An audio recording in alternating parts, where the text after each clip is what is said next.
Microscopic Lust. Chapter 14. I'm glad you two know each other, Helena said to Octava and Ursula when seated at the wedding venue. Octava pretended not to hear. She focused her mind on counting the number of rose petals arranged on the small semi-permanent platform. Getting to know Miss Ursula was the last thing Octava could think of. If other lecturers could teach literary appreciation courses, Octava would not be wallowing in the same mud for 3 semesters. But is that so? Octava asked herself again. Is it true that Octava feels tormented by Ursula's existence? Ursula Ward is an intelligent woman. All the students praised her way of teaching. Most of the students enjoyed chatting with her for a long time. Ursula is kind and has an open mind. Her way is far from old-fashioned. And Ursula always had an attractive smile. Her crooked nose and light brown eyes made her gaze sharper. How could any living being move away from such seductive eyes? And Helena is the girl who got her. She got the brilliant Ursula. Helena is an established, successful woman. She was very good at her job. Her body is tall, she is beautiful and looks even more beautiful with her green sea eyes. Calming and, at the same time, drowning. Her voice is shaky. So, if Helena and Ursula were chatting, their voices would be matched by the sound of the wind and waves on the beach. Oh, what would Octava do if she wanted to compete for one of them? Hush! Octava scolded herself. I'm an ordinary girl. I like men, and I have a lovely boyfriend. Tony. Octava forced herself to accept that Tony's biggest flaw was that he never got mad at her. Tony was patient, and Octava wanted to repay the kindness and patience by compromise more in bed. Although not satisfied with Tony's playing style, Octava must also count Tony's other strengths. That's fair enough. Just a moment after daydreaming of her stepsister and her boyfriend, someone came and blocked Octava's view. Feels annoyed, Octava looked up. "Mama!" shouted Helena hysterically. In a happy way. She embraced the strange woman and kissed her on the cheek. Ursula also stood up, so Octava couldn't help but follow. The person who was nicknamed the Old Woman by Helena was her biological mother. Rebecca Draw. Octava immediately understood where Helena got the perfect face shape and eye color that hypnotized her every time Octava and Helena looked at each other. However, unlike Helena's fashionable and classy dress style, Rebecca prefers bright colors. So cheerful and bright that it made her look like a member of a traveling circus. In a positive sense. Mama, this is Octava. She will be my sister. Official today. Helena introduced Octava, who was standing stiffly next to her. Her voice was proud. I'm Rebecca Draw. Helena's mother. Here, hug me. The woman hugged Octava tightly until the girl ran out of oxygen and let her go a second before Octava fell into a coma. People say we look alike, but look where she got that weird face from. It belongs to Gorse. Helena laughed at her mother's accusation. Then Rebecca continued, and Rebecca stopped when she saw Ursula standing right in front of her. You're a liberal human being. What are you doing here? Again, she hugged Ursula fondly. Ursula returned the hug until she gasped. Who invited you here? Rebecca asked suddenly in a cold voice, even though it was meant to be a joke. Helena improv. She came with Octava. Her eyes stole a glance at the poor girl who always got blamed. Octava furrowed her brows, her ears suddenly damaged. Oh, really? Rebecca paid full attention to her daughter's words. And that made Helena even more scared. She chose to make up a new lie. They're dating. Octava seemed lost in the conversation. Also, Ursula. However, their expressions didn't seem suspicious.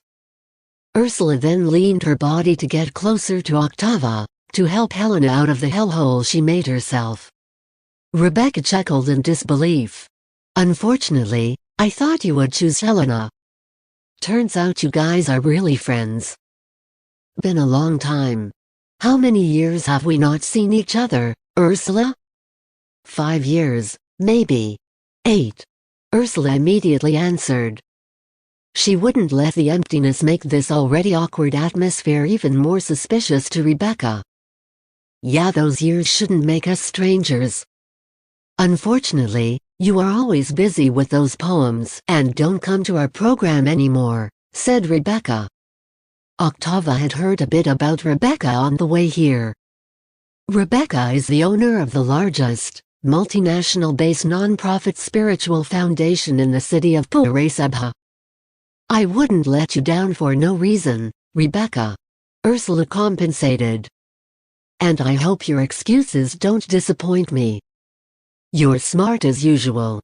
Well, let's sit here. I don't want to steal attention at my ex-husband's wedding. Rebecca decided to sit down. Helena regretted having fabricated a lie that became a weapon of destruction for herself. Now she had to shift her position to her feet so that Ursula could sit next to Octava. At the same time, Rebecca would certainly sit between Ursula and Helena. Octava saw the confused look on Helena's face. The girl had caught the movement of Helena's mouth, which echoed an apology. Octava understands she will not cause trouble. Not here. Not right now. Especially when she knew that Rebecca and Ursula's friendship was quite close. Maybe Ursula was afraid her and Helena's relationship would change their friendship. Ursula looked calm from the event started until the wedding ceremony was over. Now and then, her arm touched Octava. Sometimes she accidentally steals a look at her student's face. Sometimes she accidentally puts her arm around the girl's waist. Only occasionally, and Octava didn't seem to mind. You guys stay here, I'll go around with my mother. We have to say hello to everyone and make sure the guests know that we're both okay with the wedding. Helena withdrew from Ursula and Octava. She deliberately lowered the volume of her voice. Octava tugged at her stepsister's hand because she felt uneasy about being left alone with the lecturer. I will come with you. I also have to meet people. No, Octava, you stay here with my Ursula, whispered Helena. Once again, the smell of chewing gum hit Octava's chest. She couldn't do much. Helena was too intimidating. My Ursula. Octava repeated Helena's words silently. Calm down, Helena. I will not take her from you. I like you more. Hey? Octava scolded herself again. Are you sure, Helena? Ursula means well. We can use this opportunity to correct your lie earlier. But Helena shook her head. I don't want Mama to be upset tonight. You know who and how my mother is. Helena moved away from Ursula and Octava and started greeting the guests at the reception. Now only Octava and Ursula were standing there. Awkward. It turns out that Miss Ursula is a coward. Octava quipped her teacher. Hey kid, don't make fun of me. You better start thinking about your college future. Ursula smiled back at Octava's joke. We need a drink, miss. Octava felt her throat dry instantly. Let's have a drink then. Are you old enough? Ursula asked as she walked towards the drinks table. The sun went down too quickly. The sky changed color before Octava and Ursula had time to enjoy it. They both had time to congratulate the bride and groom. Then they stood under the tree enjoying a glass of wine. Have you considered that option? Ursula asked.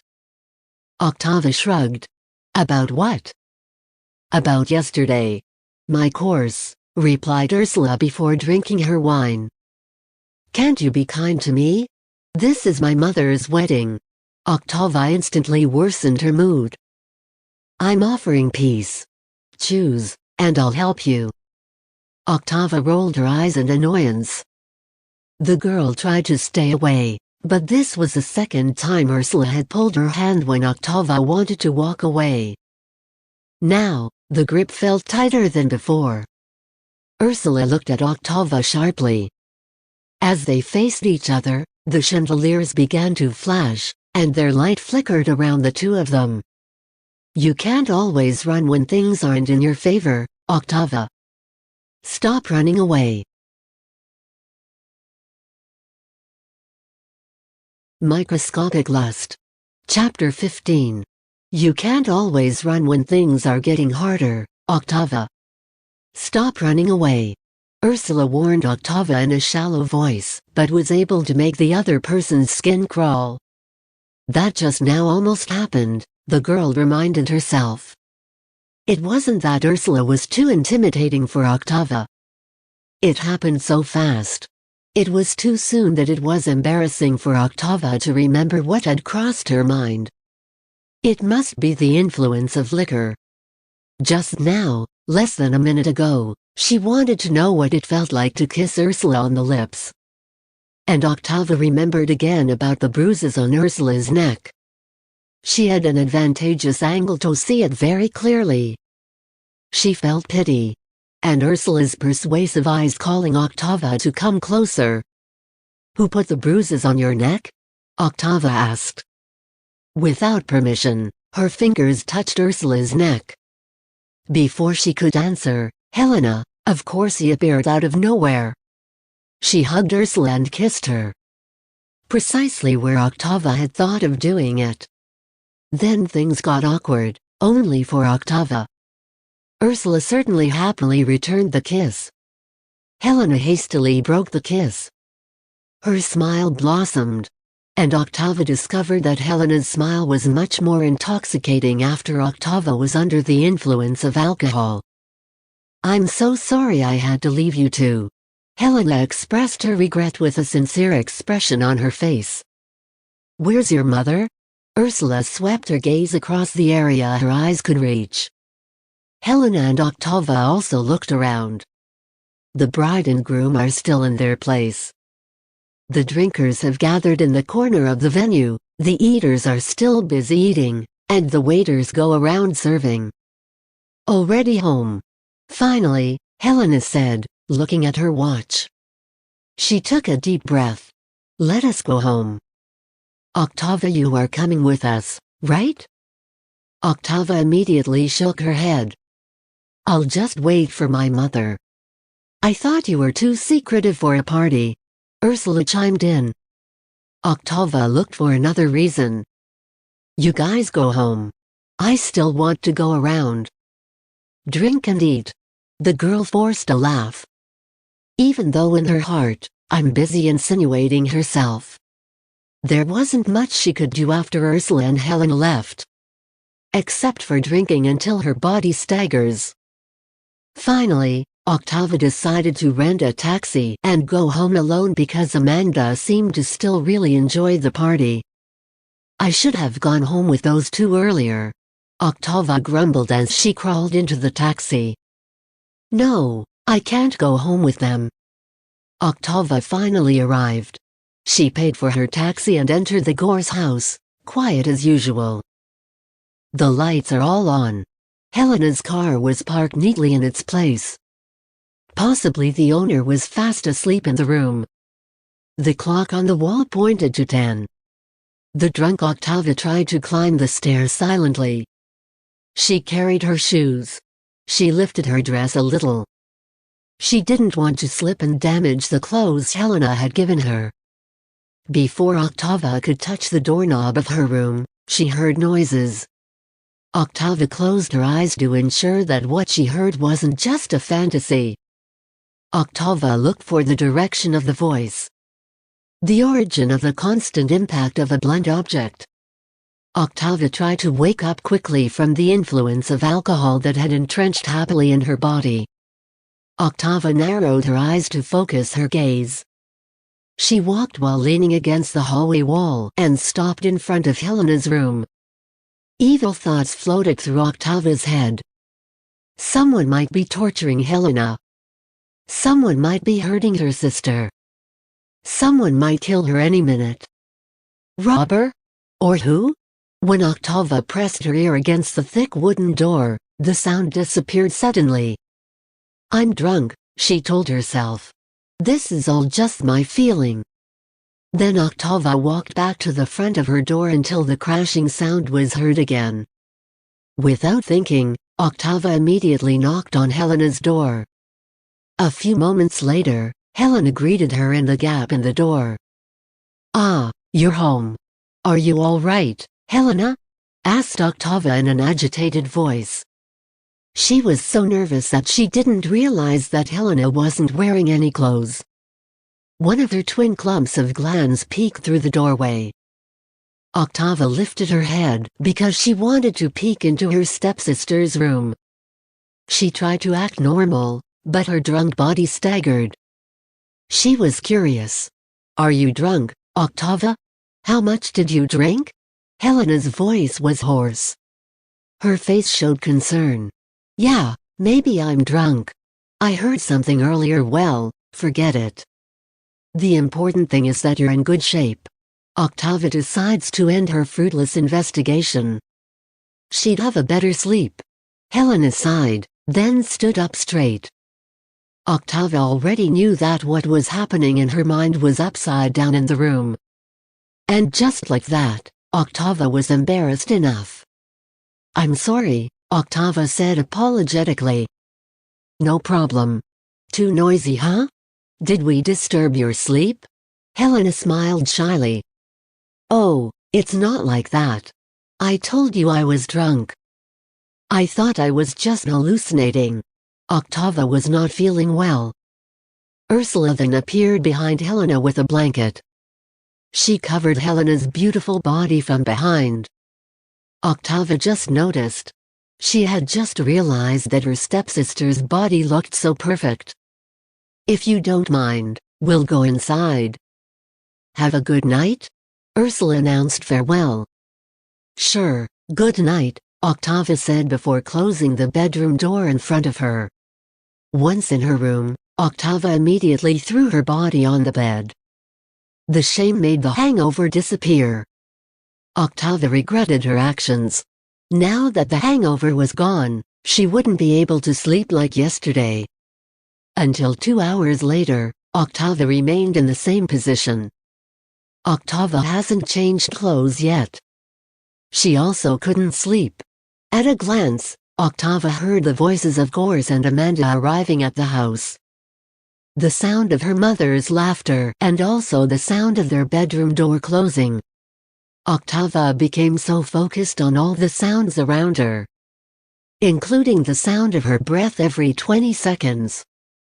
Then, just as drowsiness had overtaken the girl, as Octava sank into a dream, someone knocked on her door.